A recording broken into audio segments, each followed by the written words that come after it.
for creating time for this interview. But before we start this interactive session, we want to congratulate you for the sterling journey you've had. Way from being an MCA, now serving as the women representative of Nandi County. Congratulations. And as a party which you emanated from, we are proud of you. We know the work we are doing in Nandi County, and we hope we are going to have a very interactive session. We are running a campaign that celebrates young people in leadership positions. We know our party provided a huge platform for many young people across the country, you being one of them. Today is an opportunity to share part of the work you're doing in this house, and most importantly, the work you're doing in Nandi County. So we welcome you to this interactive forum. We also bring greetings from the UDA party, starting from the Secretary General, Senator Cleophas Malala, of course, our Executive Director, Mr. Nicodemus Bore, our party leader, of course, President William Ruto, and Deputy Party Leader Rigiji himself. So we are excited. This is a program we are running within the party just to bring out the voices of leaders elected on the UDA party ticket, so that they get an opportunity also to tell the Wananchi, the hustlers that voted for us, what is it that they are doing here. So as a start, we would be interested to know, who is Mheshimiwa Cynthia Muge? Thank you so much, Yusuf, for having me today for this particular session. And I want to appreciate my party, that is the UDA, and my coalition, the Kenya Kwanza Coalition, for thinking it wise to be able to go out there and be able to look at their products, because literally we are the products of this party and this coalition, and be able maybe to follow up to see, are they doing well, are they struggling, what kind of help can we give them. So thank you, Yusuf, and the team from the UDA party for this particular opportunity. To the people who are watching this today, my name is Cynthia, Cynthia Muge. I am Mrs. Rutich. I come from Nandi County. I come from a constituency called Mosop, a ward called Kipkarin. Of course, I am just like any other person in Kenya. I went to primary school, to Kapchemoyo Primary School. I went to secondary school. I went to Moi Girls Isinya. Many people tend to think that I went to a different primary school and a different secondary school, but those are the schools I went. Nairobi for my undergraduate. I'm a physical planner. I have a bachelor's in physical planning, and I also went to the University of Nairobi again for my second degree, which is a master's degree. I am a project planner manager in my second degree. So basically, I think that is me. I'm a mother. I'm actually a mother of two boys, Oh, awesome. And I am a wife, like I said previously. And above all, I'm a servant of the people of Nandi and the people of Kenya. And of course, I also serve my party diligently and with a lot of loyalty. Asante sana. I think at this point I will hand over to Dorika, who will handle the major part of the interview. Then I'll come in at the tail end. Thank you, Yusuf. Mheshimiwa, I'd like you to tell us what really inspired you to join politics. What inspired me to join politics? I think I draw inspiration from so many things. One of the things that inspired me to be able to actually join active politics, for that matter, is the challenges that we were facing. And I felt like maybe if I go in here, I would be part of the solutions. I would be part of the change that I really wanted to see in the community and in our country at large. And of course, it's also, I have a civic duty of being part of the solutions to the problem that we have. So I felt like instead of sitting here and complaining and asking everyone left, right, and center and telling people that you're not doing this, you're not doing that, you should do this, and you should not do that, I said, why not go there and actually do exactly what I'm trying to tell other people to do, and maybe do better by listening to what other people are doing. Listen to what they're saying is wrong, and do better or more of what they're saying is right. So I think that is where I got my motivation to be a representative of my peers, be it youth or women, because I'm a youth and I'm a woman. So I thought, why not go to the political arena and play that role. Thank you, Mwesh. Just a quick one. You started as an MCA, and now you're the woman rep for Nandi County. What really prompted you to vie for that seat? Is it not the same? Yeah, such an interesting question. I think it's been a while since someone reminded me that I was an MCA previously. But I think it's so into me. I at times rise up and instead of addressing the members of parliament as members of the National Assembly, of course, my tongue and my lips will always go to members of the county assembly. I think because that's where from the next Sunday of that September when I graduated, and I went to vote hunt independent candidates at that time. So I ran for office and I won. So many people, of course, when I was vote hunting in 2022, running for the Nandi County Woman Rep, many people will be wondering and asking, what made you leave the MCA seats, the member of the county assembly, and opt for the member of the National Assembly, the Woman Rep? And most of the time, I would always tell them that it's almost the same job. I am just graduating and advancing. Yeah, because as a member of the county assembly, you do legislation, you do oversight, you do representation, you do budgeting and whatnot. And as a member of the National Assembly, as a woman rep, because we sit in the National Assembly with a single constituency MPs, our job is similar. You do representation, you do legislation, you do oversight, and you do budgeting. The only difference between this and that is as a woman rep, you get to patron because I'm a patron of the National Government Affirmative Action Fund. So literally, I think the difference would be the patronage of the NGAF, National Government Affirmative Action Fund. And I really wanted to be in a place where I can be able to sort out the few issues that are facing the people. While I was a member of the county assembly, my roles were exactly those ones, being a legislator and being an oversight authority and being a representation. Apart from that, you couldn't really do anything, or you couldn't really influence anything, because the show is someone else's show. You're just part of the band. So I came to the woman rep seat so that, one, I can be able to get a feel of representing a larger constituency, which is countywide. And number two, I can be able to sort out a few of the issues that we had noted, issues that affect women, issues that affect the youth, issues that affect the person living with disabilities, issues that affect the older people in our communities and societies. And I thought, yeah, why not go to this particular seat of the woman rep, which actually focuses on those particular items, the three items, the special groups, the PWDs, the youth, and the women. So yeah, after starting there. Perfect. So somebody might ask, were there challenges that were there in the county assembly and even now at the National Assembly? Are there challenges?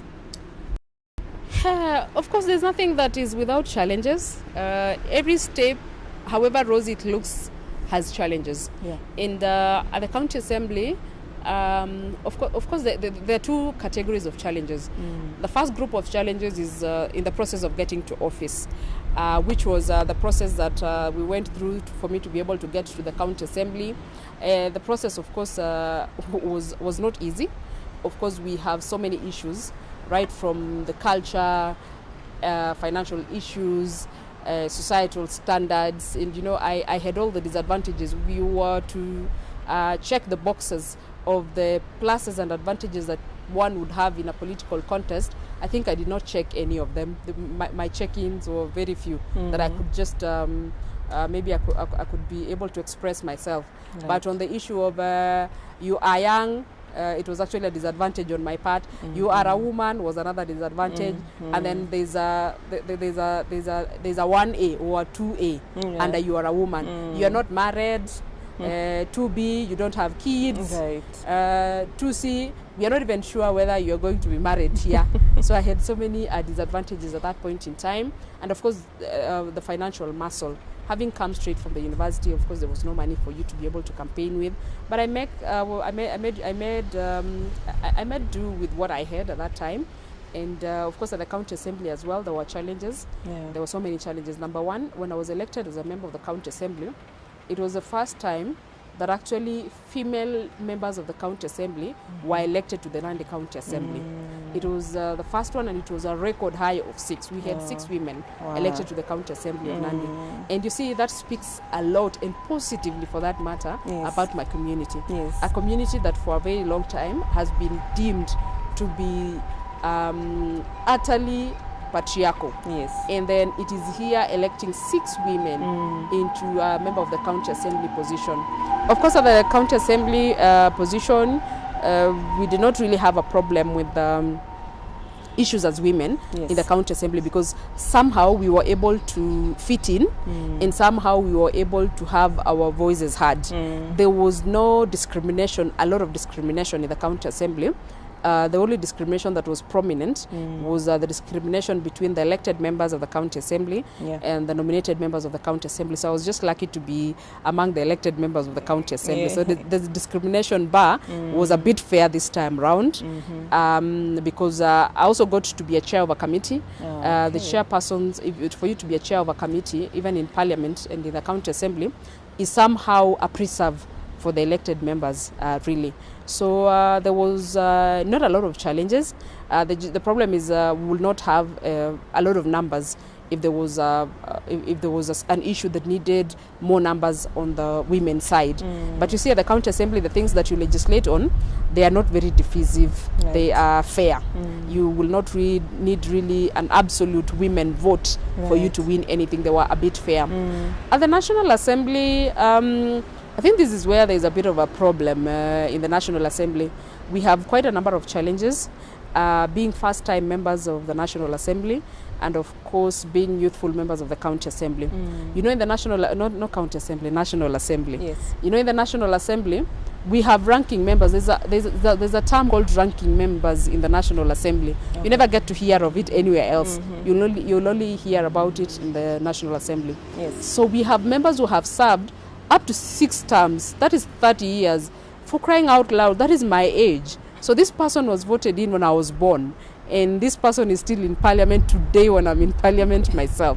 So there is a precedence or tradition in Parliament that the ranking member must speak before you speak as a first-time member. And of course, most first-time members are young members, because they just came of age and they were now able to flex their muscles in the political arena. So they are here. So there is a challenge in the National Assembly about the ranking members, which actually affects the youthful members who are first-timers. The other challenge, of course, being a woman, is there is classification of members in the National Assembly. There is the ranking members, and then there is the single constituency members, and then there is the woman reps, and then there is category 3, which is the nominated members of the National Assembly. Now you see, I fall into 2 categories. One is the women, or youthful ones. Number 2 is the women reps, the second-class members of the National Assembly. Of course, we've had challenges because even speaking on the floor of the House in the plenary, the ranking member is given priority over the first-time members. Of course, it's a tradition that I don't intend to dispute. It's actually challenging me to be able to come here maybe more times so that I can be able to earn the ranking member tag in the future, God willing. So I think those are some of the challenges. So because you have to work extra hard for you to be visible in the House or in the plenary. And let me tell you this, I come to the National Assembly very early in the morning, before 9:30.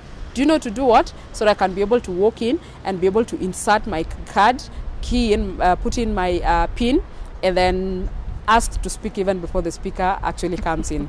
So that when the ranking members come at their own time, even you see the moral code would dictate this chair on the seat to give me, because I'm number 1 or 2 or 3, before they give a ranking member who's number 40. So I would somehow get an opportunity. We've had to actually devise ways of catching the speaker's eye. One, by doing very good relations, personal relationships. So you talk to them, you make sure that they know your name. You at times even carry their handbags and escort them when they're leaving the chamber. You know, just for them to be able to relate the name and the person. So the next time you're seated and you key or you speaker's eye, so that you can be able to speak. So amidst all those challenges, we have been able to divide, because you see, the moment we got here, you must also be able to make sure that you are worth the getting here. So as members of the National Assembly Youthful Members, that is what we have done, or rather what I have done myself, and I have really endeavored to be active in every discussion that happens in the plenary and even in my committee. I ensure that I'm there on time, I am able to conversant with what is happening, so that I can be able to constructively and progressively add my voice to the issues on the floor of the House. Otherwise, there are so many challenges. I don't think we can even we can even deal with them, but we have learned how to maneuver and get through them. Well, that was very nice, Mheshimiwa. Okay, talking about the youth. Yes. Africa invests 30% of its annual budget, or approximately 150 USD, on educating and training the youth. Now, only 30% of them join the workforce. The 70%, they're out there tarmacking. So, in your position now, what are you doing to help curb this? Yeah, that's a very on-point statistic, and I think it's for anyone who pays attention to current affairs and what happens across the world and across Kenya, they can be able to note that with a lot of interest and concern. Yeah. For sure, even as a government in Kenya, and even myself as a patron of NGAF, a very big percent, which is 20% of the whole total budget of the NGAF fund per year, goes into the investment on education. So you give bursaries, and for my case, I actually give scholarships. You give bursaries and scholarships for secondary schools, for vocational training centers, for technical training institutions, and even for universities. Now, every year we have a very good number of graduates who graduate from these institutions. And like you have rightly put, or the statistic has rightly put, only 30% get to be absorbed into the workforce, whether in government or any other institution that is able to actually employ people. Now the question, and the very important question that all of us should be paying attention to, is what happens to this 70%, which is actually 70 of every 100 graduates who have gone through the education system. Of course, it's a challenge, and it's not a challenge that is unique to Kenya. It's a challenge across the world. There's some sort of crisis in terms of unemployment. And if you look at every government, when it comes to force, even in the other countries in the world, there's always a concern or a line or a comment about unemployment rates in the country. Of course, Kenya is not an exception, and we have a problem in that. But I want to say that as someone who is in a position to actually influence a bit of the happenings that are happening, or the decisions that are supposed to be made in regards to the same, I want to say that I am first proud to be a member of the Kenya Kwanza, which is a coalition, which is the ruling coalition in Kenya. And that the President of the Republic of Kenya is very keen on ensuring that we are able to deal with that issue of unemployment. One way is we are encouraging people to actually stop really 100% and entirely focusing on employment. Like you go to school, you're done with your education, and then you sit there or you wait for you to be employed. We are actually devising, and we're actually implementing strategies that are ensuring that we don't have people sitting and waiting to be employed. Of course, some will be employed, but we are focusing on those who will not be employed. And this is where the technical training comes in. Technical training in the manner that when you go to a college, you're able to get a hands-on skill, a skill that you don't really need an institution or a company to employ you. It's a skill that you can be able to do something for yourself and get money. For instance, myself, I like wearing vitenge. I really wear them, and I really like them. And there's a lady who does them, who comes from my county. And of course, even here in Nairobi, there's one who does them sometimes. And even in Eldoret, there's one that does them sometimes. You know how much that cloth costs me? It's 7,000 shillings or more. So if you have someone who has had a skill, who can be able to tailor, they get the money. You know, without struggling, because I have to dress, and I have to get a dress for myself each and every other time, so they can be able to dress me. The other thing is every one of us has been building, and some of us have had to do a number of things in our houses. So I've had several people do wiring in my house, a different person do the roofing in my house, a different person do the masonry in my house, a different person do the cabros. And it's surprising that the person who does your tiles is not the person who does your cabros. No. So these are people who actually earn a lot of money from the hands-on jobs. Yes. They are able to have a skill and they're able to look for a job. And as you're aware, this government is focusing on the housing program. The housing program is a game changer. Yes. There's a housing program in my county that the president came to launch the other week, on the week of 16th in Kapsabet. Yes. It is one of the 6 that are planned to be rolled out in the county. When the president came, I was able prior, of course, there's something called kutengeneza ground. So when I was going around in my town, as we were waiting to receive the president, I was able to speak to those people, the young women, the young men, and the people who are working on the side. Right. You know, you stand there and you feel like laughing out loud, saying that these guys have 500 shillings or 1,000 shillings in their pocket for the day to day when they go home. And I'm like, if this is not a solution to the 70% who are not able to be absorbed into the institutions and service, I don't know what is then, because it's a very good project. Yes. It gives a platform to many people, because you see at times when you want to do a private project for someone, they would want to see what you did. Right. So you can imagine if someone or some people, some young men, some young women are able to take their prospective clients to the project that they worked on previously and tell them, hey, this is what I did and this is what I can do for your house. You can imagine how business will be nice. So that is one of the strategies that we are trying to use so that I can be able to have people working hands-on. Number 3, this government is a very intentional government. The President of the Republic of Kenya, as you are aware, has been able to use his opportunity and his relationships with other countries to be able to seek for opportunities. Goes to Germany, negotiates with them for us to have opportunities for our youth, for the people who have gone through the education system and have not been employed. And he has been successful in most of them. Yes. There are so many opportunities. There's some in Seychelles, there's some, like so many countries. In my community where I come from, in Nandi County, there is a need for labor in Australia.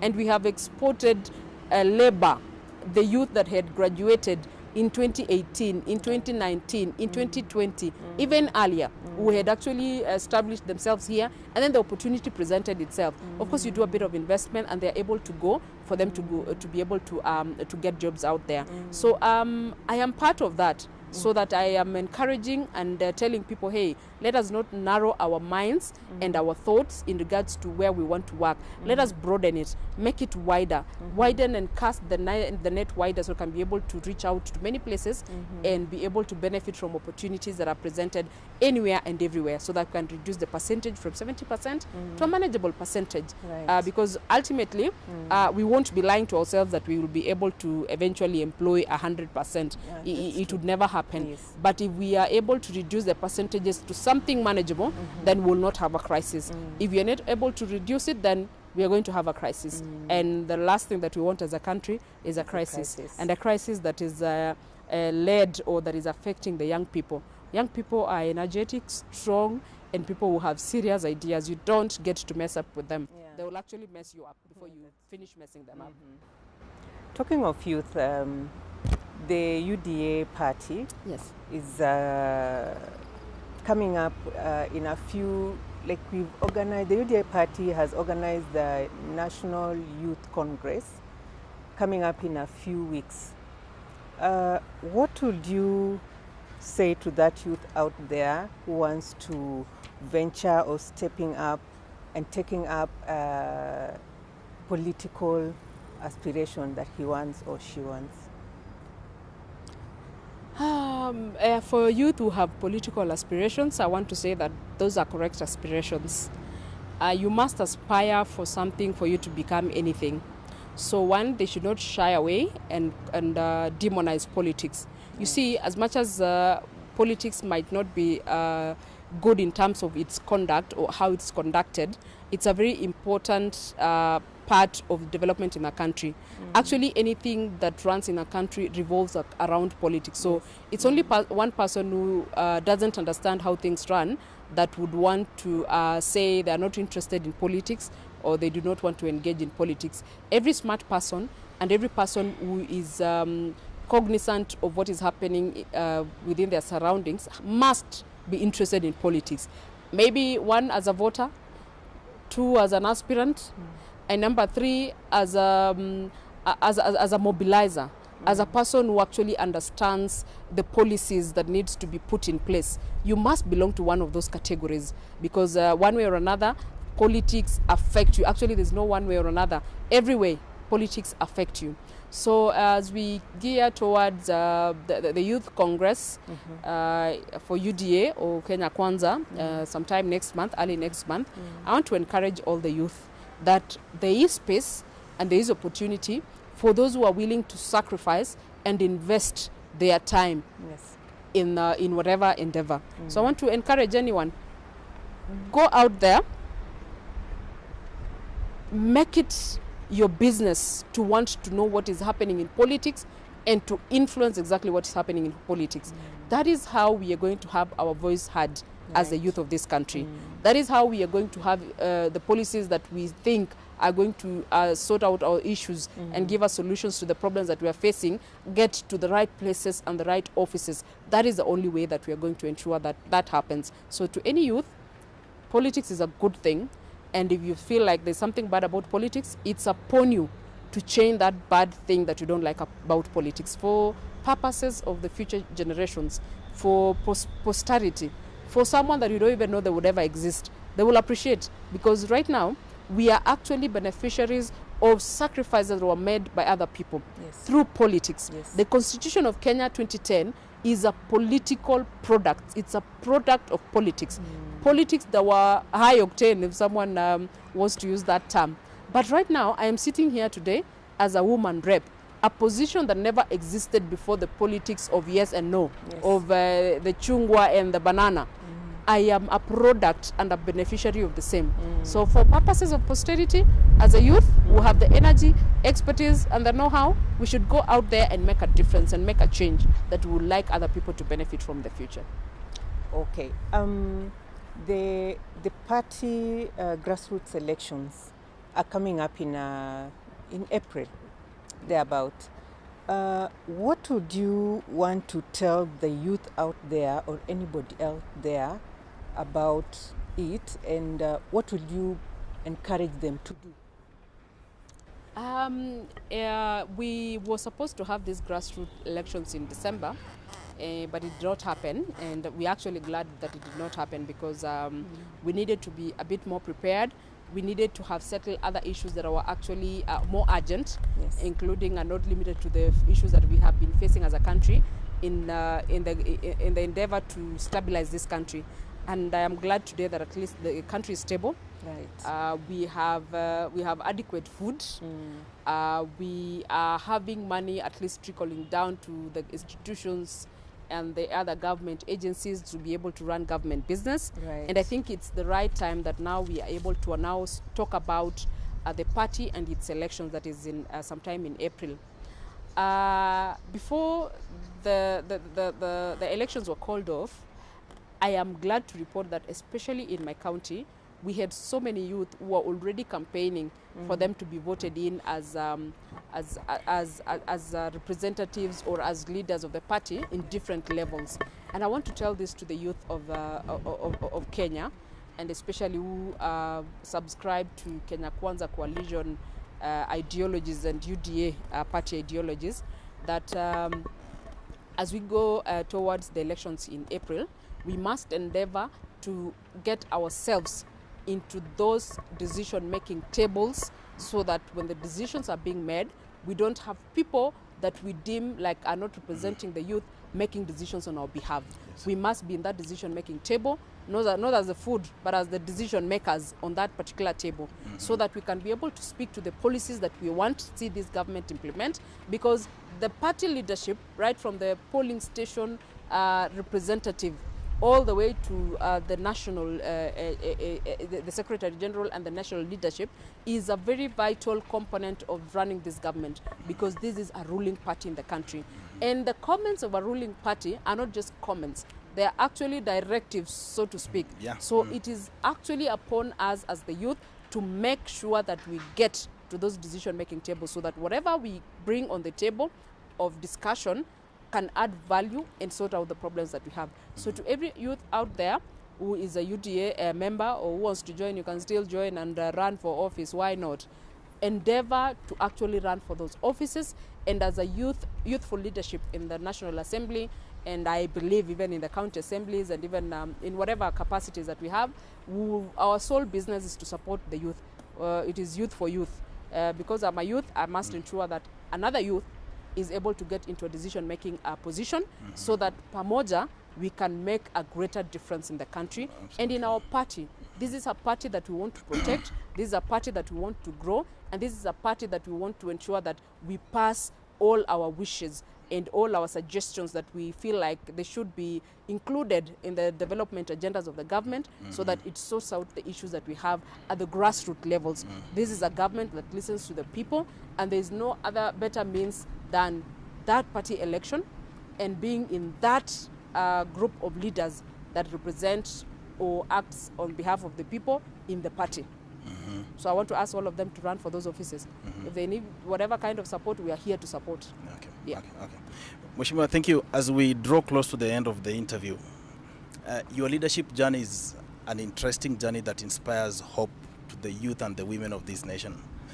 What would you say are your greatest accomplishments? Why from the MCA and now sitting in Bunge as the women representative of Nandi County? My greatest accomplishments, I wish I was doing this interview in December 2026, but I hope I'll get an invite to do the same in December 2026. Yes. Oh yeah, and it will be a very timely one to be able to see how are we ending the 5 years. The greatest accomplishments I would say I have up to now or up to this point is number one, while at the county assembly. Right now, I think every young person or every young woman in Nandi County, whoever wanted to run for office and says, give me an opportunity like Cynthia Muge was given in the Kilibwani ward, I am sure they would have the audience of those people. Because when I was in the county assembly of Nandi, I did my role as an oversight authority. I was always on the side of the people of Nandi or Kilibwani ward, fighting to ensure that their rightful share of resources, the efficiency of service delivery was given to them. So I played my role. I also ensured that if you go to the county assembly of Nandi, you will find a bill to my name. Of course, you will find, you will find, I cannot count the motions that are under my name in the county assembly of Nandi. I cannot count the number of statements in the county assembly of Nandi. I am sure that if I was to do transcription of my contributions on the floor of the House regarding several issues and matters in the county assembly of Nandi, I would need pen paper to do a special production of papers for me to be able to print them out there. So I am glad that I left a mark in the county assembly of Nandi. And nowadays, when I meet my former colleagues, the staff of the county assembly that used to work there, they at times tell me, we miss you in the county assembly. Amazing. It was lively, it was vibrant, it was just nice. So I am happy that I did not go to a place and then look like I passed through the place. I actually went to the place and left a mark. Okay. As my other accomplishments right now, as a member of the National Assembly, a woman rep for that matter, I would say that I want to appreciate the person that came up with NGAF. Of course, while here at the National Assembly, I have also a bill on NGAF. We don't have a NGAF bill. We are only working on regulations. I have written a legislative proposal through the Office of the Speaker for me to be able to have a bill on NGAF, the NGAF bill, so that I can be anchored properly as an act of parliament. So I hope to be able to see that through before this 5 years comes to an end. If you didn't know, I think the National Assembly and like the County Assembly is very busy. The order paper is always 10 pages plus in the National Assembly. In the County Assembly, at times it will just be 1 page and order paper, prayer, blah, blah, blah, and then adjournment because there will be no business. But in the National Assembly, there's always business. And that tells you the members of the National Assembly are keen on the issues that are affecting their people, and they're actually raising them in a place that matters. Talking about my accomplishments, like I said earlier, the woman rep position has a fund. a national government affirmative action fund. Yes. The national government affirmative action fund has functions. It is able to do bursaries or, for students, secondary school, vocational training centers, technical training institutes, and even universities. It also has a fund that is called WEE. It's called Women Economic Empowerment. Oh, amazing. It is unfair in the name, but very fair. I'm at times like that is the correct name.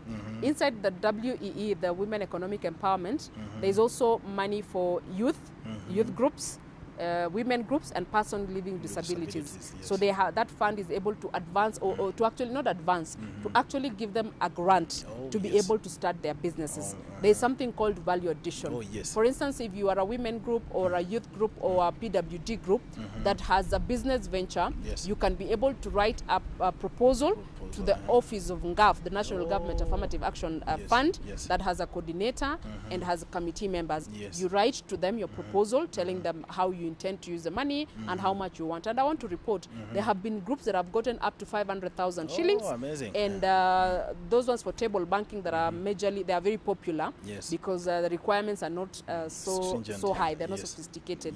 They have been able to, you get 100,000, 200,000, 300,000, and it is not a loan, it's a grant. So I pride myself in having more than 103 groups who have received money for the last financial year 2022-2023 and first quarter of this financial year, which is 2023-2024. I have a total of 102 groups that have received their checks. And if anyone would be keen and interested in looking at my social handles, they will see me ceremoniously handling or handing over those checks to them for their development. The other program that I would count as some sort of accomplishment that I have is when I go to this office, there's a fund that is called Countywide. Countywide Fund is a fund that is able to do a project that covers the whole county.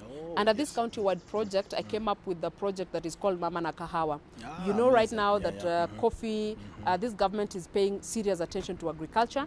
And among the places that, apart from KCC, which is milk production, and maize production, that is where we have the fertilizer subsidy that is actually doing very well, from 7,000 to 2,500. I think it's a game changer, especially from my place where we do farming.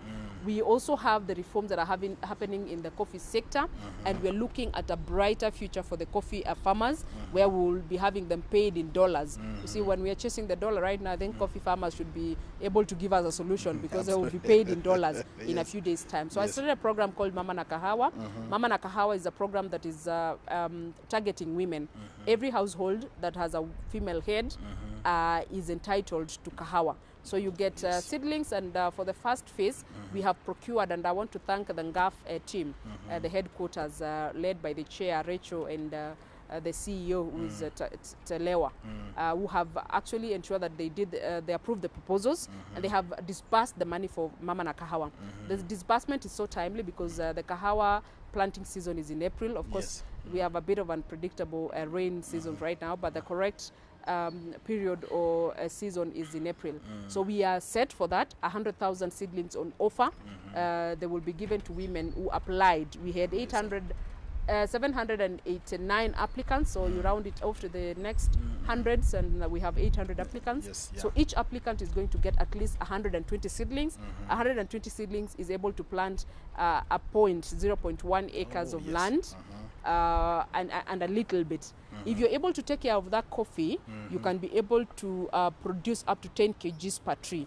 If you produce 10 kgs per tree and you have 100 trees, you are talking about 1,000. And a kg of cherry is going for like 100 shillings.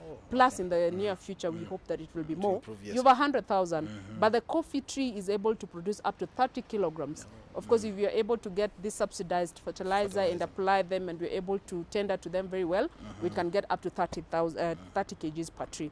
You know, we are talking about a lot of money. We're talking about 100,000 per harvest, and you have a number of harvests. You see, we'll not be struggling with kids going to school and whatnot. The other thing that I pride myself in is that I think me and the new curriculum system of education, we are in total agreement. Because when I came in, we were able to start a scholarship.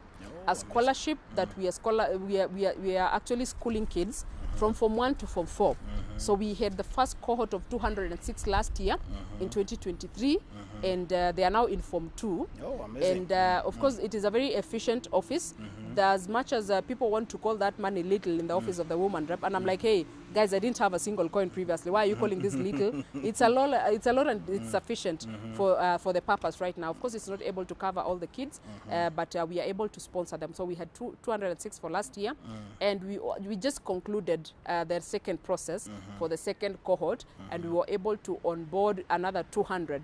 So we have a total of 406, kids, yes. and we are paying total school fees, be it a national school or a day school. If you qualify for the fund, you get to pay your school fees in totality. And we are a very effective office, efficient. We pay all our school fees dues by April. We are done with the year's school fees. And that's why we have a wide acceptance of the NGAF letter. Every time I write a letter, the office of NGAF writes a letter that the kid is getting a scholarship from NGAF. It is accepted even in Nairobi school because we pay our school fees and we keep our promises as the woman rep office in Nandi County.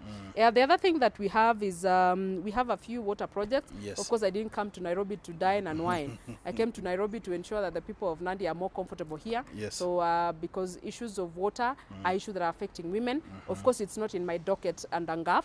It's actually between the county government and of course the national government and those state departments. But I go out of my way to ensure that those people have water. So there are a few water projects in the pipeline, courtesy of me saying that this is a representative of women in Nandi. So we need to do this and this and this for them, especially in the markets, because the people who suffer most in the markets are women. You know, when you don't have water in a market, you know that's a recipe for disaster. So we are trying to ensure that all the markets in Nandi County have water that is running 24/7. The other thing that we have is we do mentorship. I am a believer of the youth. And I am a believer of the kids who still have the capacity to be mentored. You see, when I was in high school, some very influential people would come to my school, and every time they would talk to us, of course, we would always be in a notebook and a pen. You know, nowadays I think I don't know if our brains are getting better or they are getting worse, or we are becoming a bit don't care, because most of the time we don't walk around with notebooks. But then we used to walk around with notebooks, and then they would show up in our schools. And then I would be inspired personally. Personally, there's one who came, and I was like, I want to be that kind of person in the future. That when there's a school session, I can have the audience. The principal will be like, Cynthia, can you come and talk to my girls? Can you come and talk to my boys? And you know what?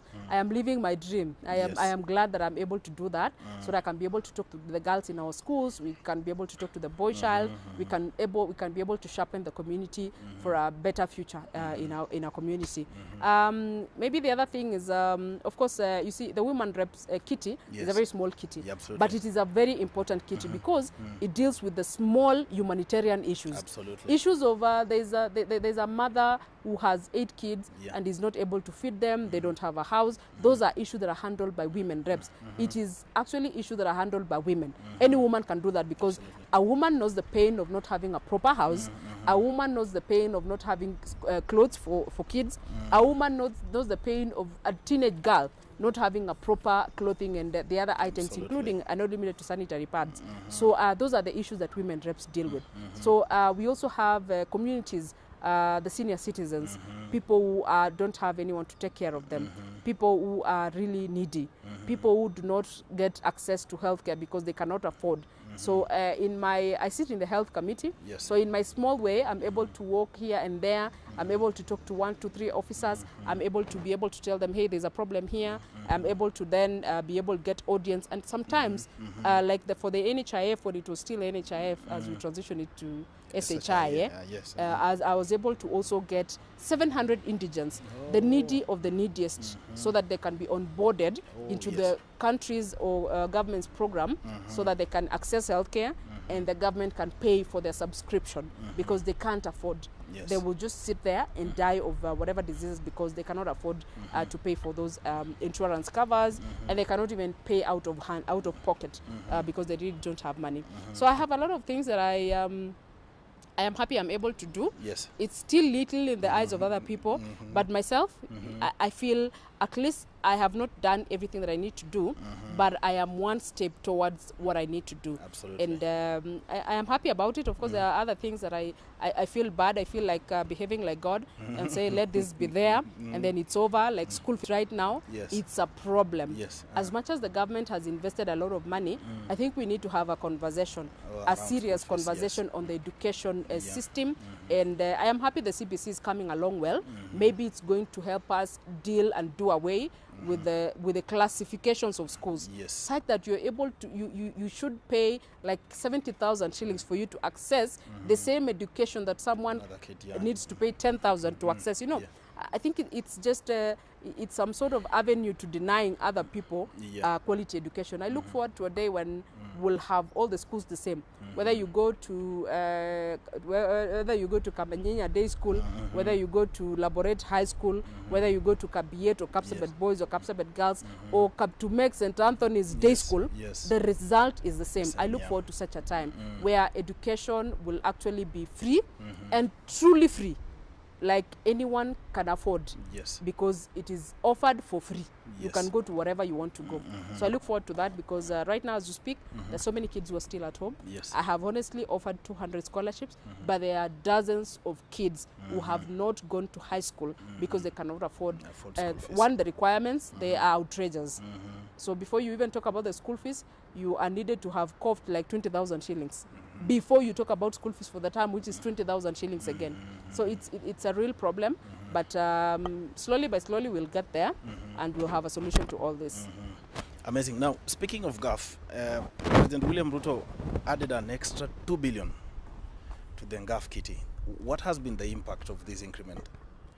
One, when we came in the year 2022, we I first want to appreciate the President of the Republic of Kenya, our party leader in UDA and the Kenya Kwanza coalition.